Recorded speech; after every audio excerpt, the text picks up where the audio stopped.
I want to start by talking about when I met Hawa. So first of all, to say thank you to a wonderful woman who leads a wonderful organization, a woman I now call my Sis A, Mrs. Amina Oyabwala, who,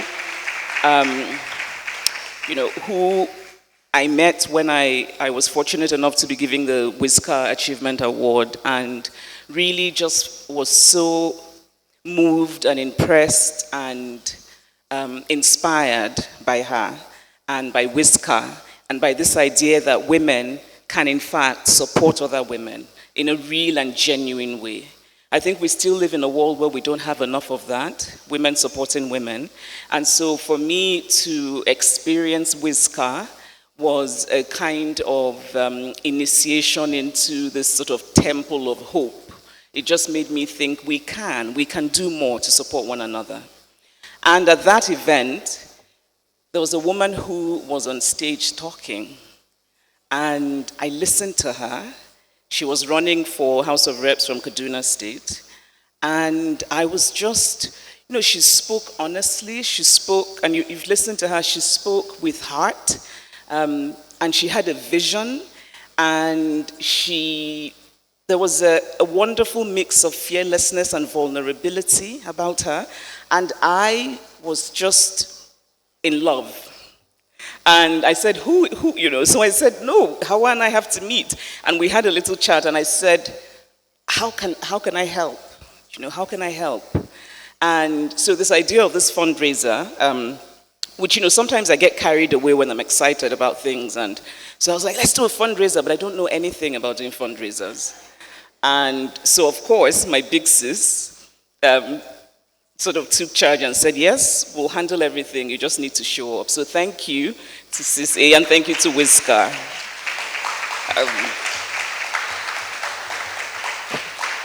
So I think, and I have to say that the other thing that I found very inspiring about Hawa is that, she's a northern woman. She comes from a part of Nigeria that's very different from mine, and I think a part of Nigeria that has very different challenges. I think all parts of this country have immense challenges, but for me it was particularly inspiring to see Hawa, because she's a northern woman, and to see that she was demonstrating what I know that women from all over the world have, but often I don't think we get a chance to see it in northern women. And I think that's part of the reason that I'm also really excited about Dr. Binani, and hope that she will in fact become the first woman governor in Nigeria.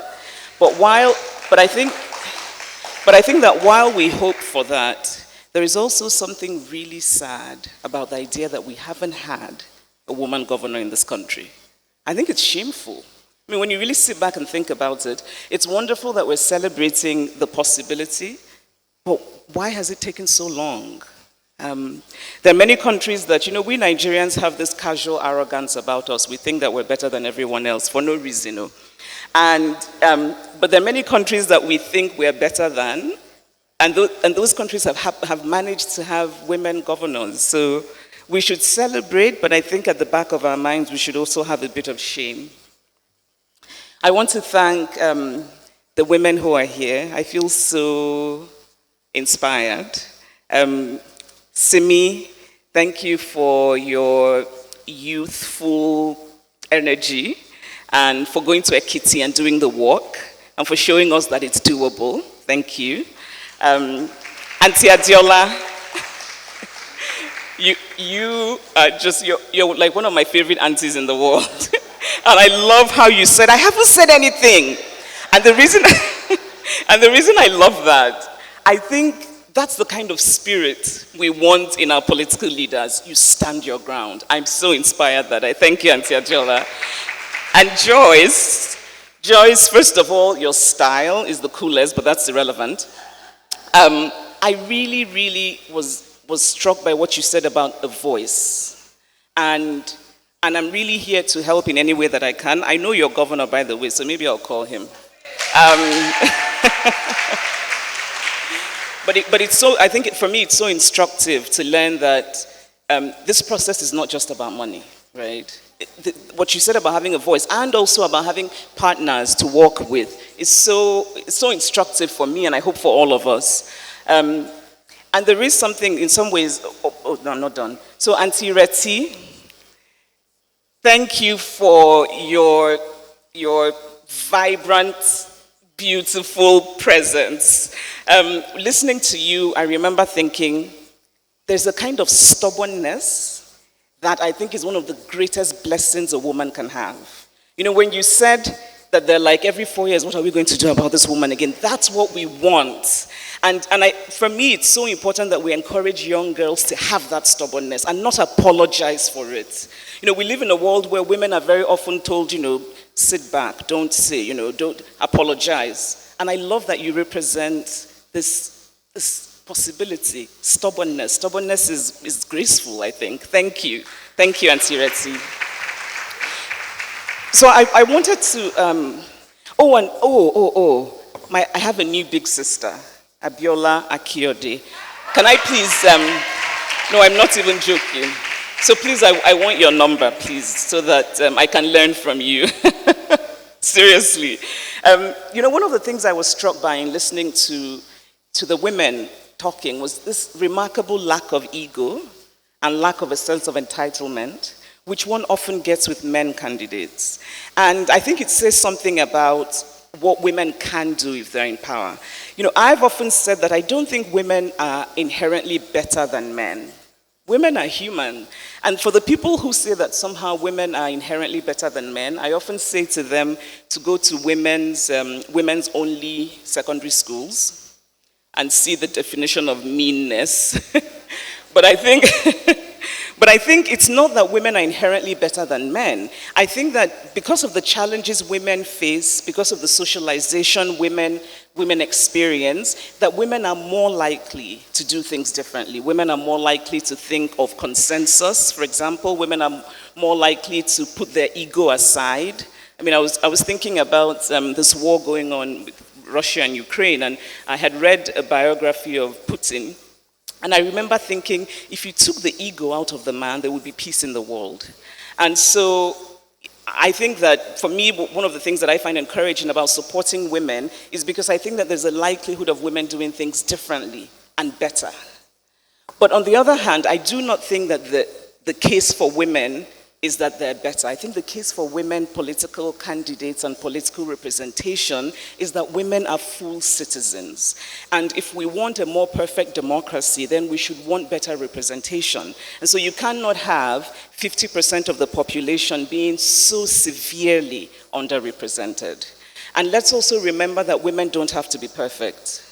You know, we have elected men who are just okay, men who are actually less than okay. So when it comes to women, I think it's important for us not to think that the woman has to be perfect.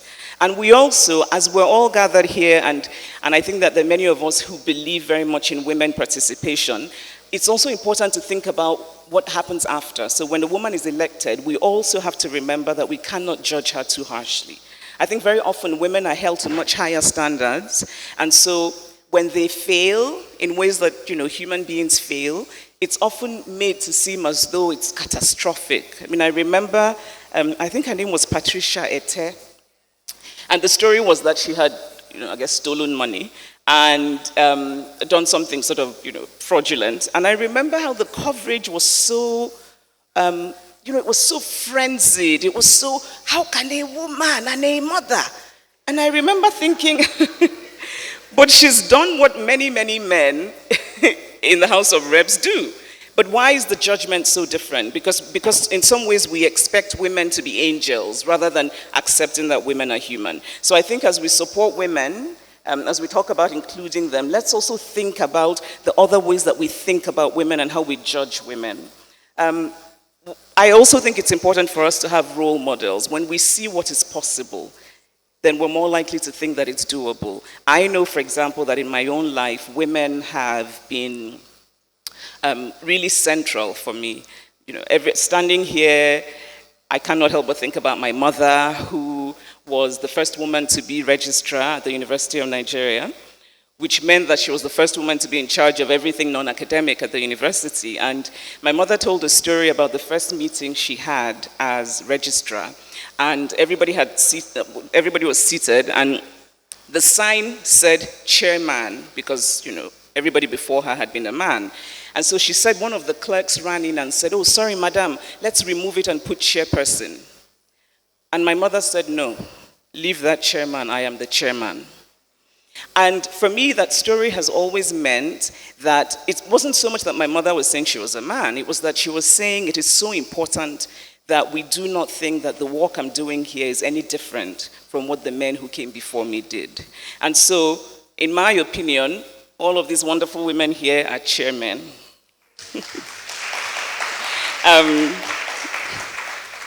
So I think maybe the last thing I'll say is that when I came in here, I was happy to be here, but I felt a profound sense of disappointment. And that's because there are no men in this room. There are like 2, 3. This one is my brother, so he doesn't really count. This one is Sis A's husband, so, doesn't also count. They're just here to support us. The Oyibo man, I'm sure, is also someone's husband. Oh, family member, but there are no men. We need men. There are no men. You cannot change a system that is dominated by a group, one particular group, without some sort of collaboration or participation of the members of that group. We need men. So I guess my question is, how do we find these men to get them involved? I do want to say, Hawa, when you were speaking, Chinako, who is a man, by all accounts, was in tears. He was actually crying. And so I thought, if she can get a man to cry, she can get him to write a very big check. So that's possibly one thing that you should think about. Get them to cry so they can write you big checks. No, but really, we need men. We need men. And I think even when we advocate for the inclusion of women, I think it's so important that we find ways to widen the people that we're targeting, because men have the deep pockets. It's still very much a male-centered world. We need men. We need the good men. Right? There are a few of them here, but we need men. I want to say thank you to Elect Her and 100 Women. People, thank you. Thank you. So one of the things that I often hear from people is, and I have to say I'm very grateful. I'm very grateful for Dayo's very kind words about, my people sort of being proud of what I've accomplished, and I'm very grateful for that. But often when people say to me, "You're a feminist and you're a star," I sometimes think, actually, no. I am a writer and I have a platform and I talk about what I feel very strongly about, which is, gender equality. But the real stars are the people doing the work. It's Elect Her, it's 100 Women. It's the women, hearing about these women from Zamfara who against all odds are determined to run. Those are the stars. Hawa is the star. This woman who comes up here and tells us, "I don't want money, I want a voice." She's a star. And so, I'm fortunate that I have this platform, but I also realize that actually the real stars are out there. And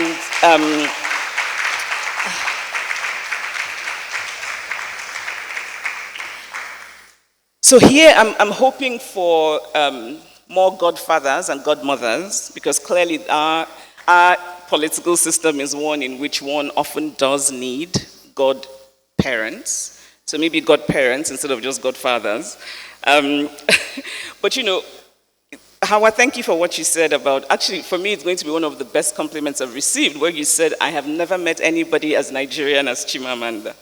Thank you. I'll take that as a compliment. I should also say, I think it's important to say that I live half my life in the US, but actually the other half here in Lagos. So I have a home, I have staff, I have to buy diesel for my generator. So, I'm actually home quite often, but just that I hide when I'm home. But this idea of being Nigerian is so important to me. I believe in Nigeria. I believe in this project that is Nigeria. I think that we can we can disagree and we can argue about what form this country should be, and I can tell you, for example, that I believe it should be a real federation, but I believe fundamentally in this project. We've been brought together, the British did not ask us when they brought us together, but we've been brought together.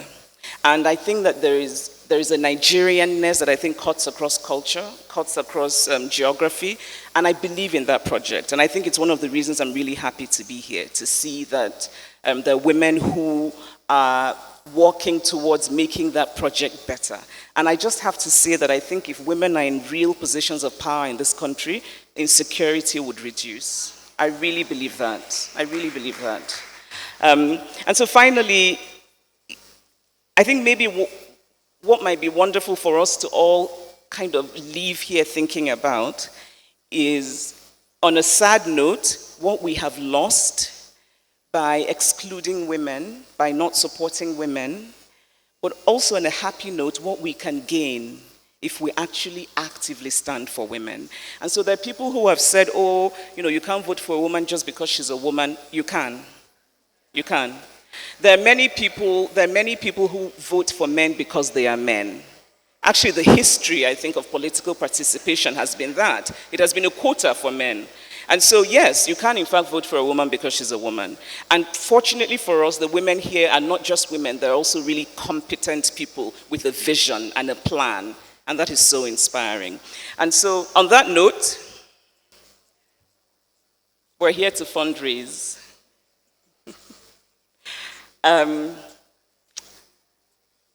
One of the biggest problems for women candidates in this country is money. It's money. And it's a complicated thing. It's because they don't have godparents. It's because they don't have huge structures behind them. And I really was struck by my new big sister's, what she talked about, the rankings, because interestingly, it seems that the smaller the party, the more women there are, and the bigger and more mainstream, the fewer women. That's very disturbing. And it's disturbing not because I don't think the smaller parties matter, they matter, absolutely, but because obviously we know that the more mainstream parties have more access, have more of that word we call structure, and women just don't seem to be getting in there. Money is probably one of the reasons, and so we have an opportunity today to do something about it. Can you give me my own? I need to sign my own thing. So please, it doesn't matter how big or how small. I like to tell the story of Barack Obama's campaign, the first one in the US for his first term, and how it was young people donating $20. And it ended up making a difference. And so I urge you, please, give what you can, and, I don't have a pen, and also tell your uncles and brothers and sisters and aunties to also, because you can send in donations, it doesn't all have to be done here, but it's also important for us to do it quickly. There's no time. We need to do it quickly. There is no time. We really don't have any time. So please. So I like to lead by example, so I'm also going to fill mine out now. I think it's important also just to think about how, by doing this, we can actually make a difference. We can actually make a difference. This might mean, for example, that one of these women candidates will get to do something that she might not have done. And for me, that's really powerful to think that you can make a difference by making a donation. Let's support them. Let's not just talk the talk. Let's also gloriously walk the walk. Thank you.